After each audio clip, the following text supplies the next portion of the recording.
So a lot of students over the last couple of weeks have been asking me to develop them a 2-week cramming study plan or a set of things to do and when to do them in the 2 weeks leading up to their exam. Obviously there's an exam in 2 weeks, the September 12th, and there's another one in 3 weeks, which is September 19th. So if you're taking either one of these, this study plan that I'm about to discuss in this video should be of help. So it's going to be a 5-step study plan. I know it's a lot of steps, but if you haven't really studied a lot, which is kind of the situation for a lot of students that might be watching this video and that have asked me for this kind of thing, if you haven't studied a lot, then you're gonna need to do a little bit of work to get up to speed and to actually get some improvement.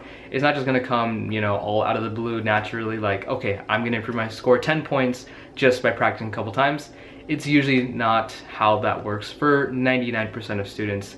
So taking that into account, let's get into our tips. So there's 5 tips, like I said, it's 5 steps, you could say. They're kind of sequential because you want to do one after the other, and I'll give you the order and about how much time you should be spending on each step as we go through them in this process. So the first step, what is it and what does it mean? The first step is to go over your past ACT practice exams or your past official exams that you have actually taken at test centers. The purpose of this is, you know, I could say, you know, jump straight into practice tests and see what happens. The problem with that is that you're probably gonna end up making the same mistakes that you made in the past. The point of looking over your exams is to make sure you're not making those mistakes again. You don't want to make the same mistakes again over and over and over because you will not improve, right? That's the basic way it works. If you get the same number of questions wrong on every exam, you're going to be getting the same score again and again. The whole point here is we want to fix the skill gap. We want to fix the strategy gap, kind of refine the strategies, refine the skills. The way that you're going to do that is by going over your exams, especially for English, math, learning skills to the best of your ability from your exam results. And then for reading science, the way that you do that is by at least trying different strategies, experimenting with different methods of doing the skimming and this and that, and I'll touch on that in steps 4 and 5, how exactly you can figure that out for you. But the idea is you need to practice, and before you actually practice, you need to figure out what you're making mistakes on before so you don't make those same mistakes again, right? Instead of jumping right into practice, we want to first assess, and that's the point of the first step. Fully assess where you're at, so that you don't make those same mistakes that you made in your past practice exams, whether it was 1 practice test you took, or 7, or 13, figure out what's going wrong, okay? If you haven't done this already. And if you have done it, or if you've only done it to a very, you know, low extent, make it a point to actively look over each question you got wrong and understand what did you do wrong, why was it wrong, what's the correct answer, why is it correct? Kind of ask yourself these questions so you can kind of learn the skill behind each question, especially on English and math if you're struggling on those, all right? Once you got that first step, and that first step should take you about, I mean, it depends on how many exams you've taken. Ideally, you should be able to get this done in 1 or 2 days. I know that's a lot of work for maybe 1 or 2 days. For some of you, that might seem like a lot, but again, the idea is you have 2 weeks. We can't spend a ton of time on this. You have to look over your mistakes pretty quickly so you can get into the next few steps. Step number 2 is probably the most important. Step number 2 is to practice, right? This is where you actually make your money. This is where you see improvement. This is where you make improvement. This is where you gauge your improvement and see where exactly you're at. You need to practice a decent bit. Usually I recommend in the 2-week period 4 to 6 exams. If you've already done a lot of work and you're not really cramming per se, maybe 2 weeks in 2 weeks, 2 exams in 2 weeks, maybe 3 exams in 2 weeks, that's fine for you.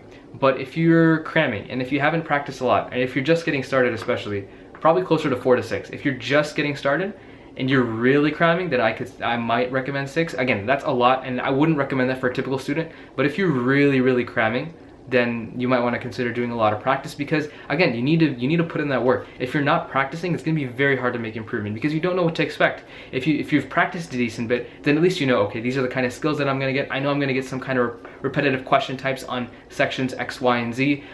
You're familiar with the skills, you're familiar with the timing, the strategies. You've actually had a chance to develop those things. But if you haven't practiced yet, it's like going to a basketball game and you're the starting point guard and you've never shot a basketball before. It's like you don't have the skill yet, right? So make it a point to, you know, have some practice. And that's why I recommend a decent bit because, I mean, again, if you're cramming, then I'm going to be expecting a lot of you because you are cramming. This is a situation you have to make the most of it. But if you want to actually improve your score, you're going to have to put in a lot of work. And that's why 4 to 6 exams is what we recommend. And this is something that will probably take you the entire 2-week period, but you got to space in the other activities that I'm talking about that I will talk about in a little bit throughout that the 1 to 2 week period, depending on how much time you have, even up to 3 weeks if you're taking the exam in 3 weeks.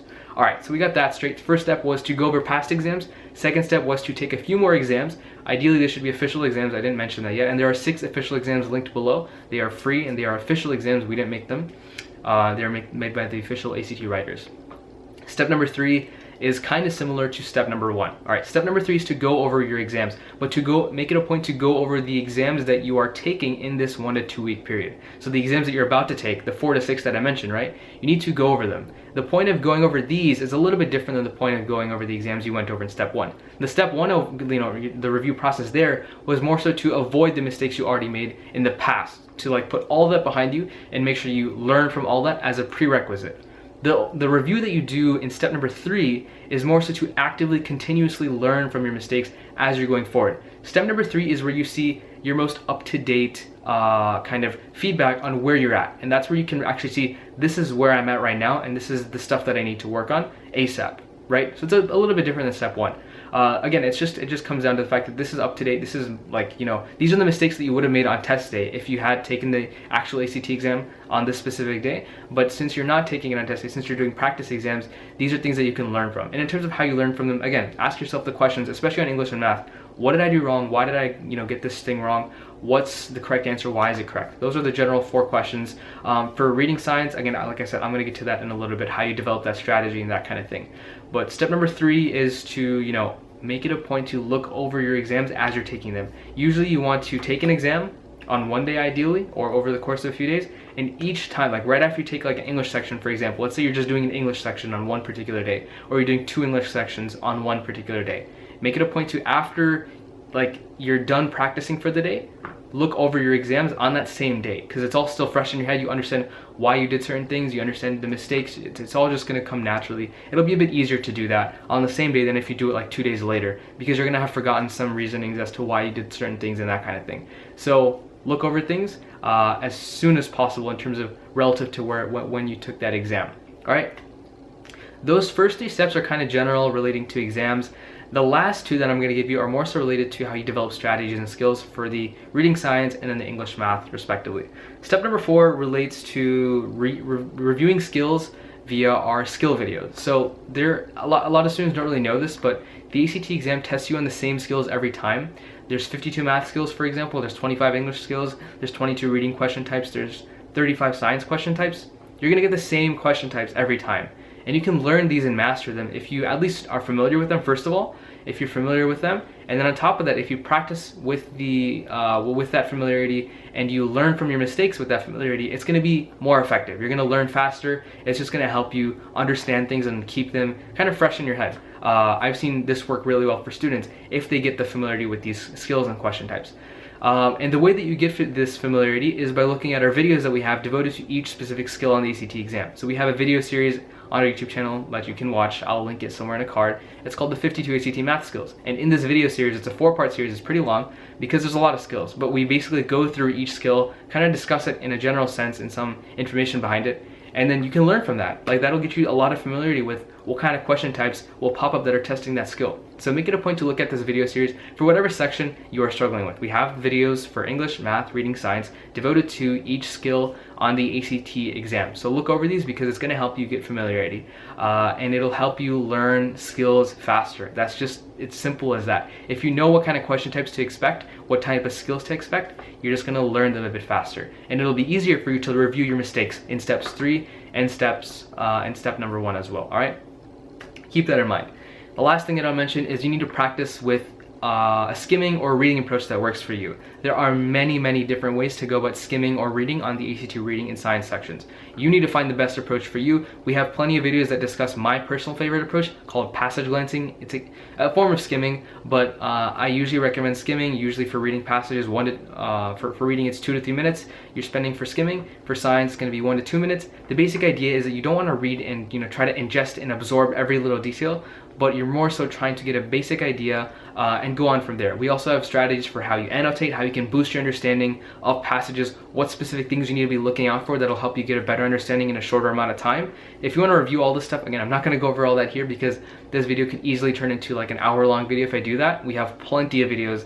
We have reading and science playlists devoted to this specific thing. So make it a point to watch those. I can also link those somewhere in the description or in a card. You might see that pop up as well. All right, so make it a point to understand and experiment. That's tip number 5. Tip number 5 is to experiment with different reading approaches for science and reading on the ACT exam. You need to find an approach that works for you. In terms of how you experiment and what specific approaches you can use, we have a video devoted to this as well. There's a video on our channel called the 5 different ways to skim on reading. Watch this, it'll give you an idea of what kind of different methods you can use for the ACT reading exam. For example, you can read in depth, you can skim, you can try different ways of skimming, you can skim parts, different parts of the passage and kind of change things up. There's a specific way that I really like to skim and that I recommend you try. Again, for you, you need to experiment with different ways of doing it. And that's my main message here for tip number 5. Experiment with different ways, because you're not just gonna it's probably not just gonna come naturally the first time you do it. Very few students, including myself, very few students are able to just get the ACT exam or their ACT reading and science skimming approach down on the first try. You need to experiment with different things and see what works best for you. There's gonna be some balance of reading in depth, skimming, and possibly even skipping some parts of the passage that are going to help you get the right timing down, get the right understanding for you, and get the right speed. So you need to figure that out, and that'll come with practice. So you got to figure that out, and I will link videos here that will help you, kind of get an understanding of how exactly you can go about experimenting with different approaches. So I kind of just lectured you for a bit, but I'm going to leave it at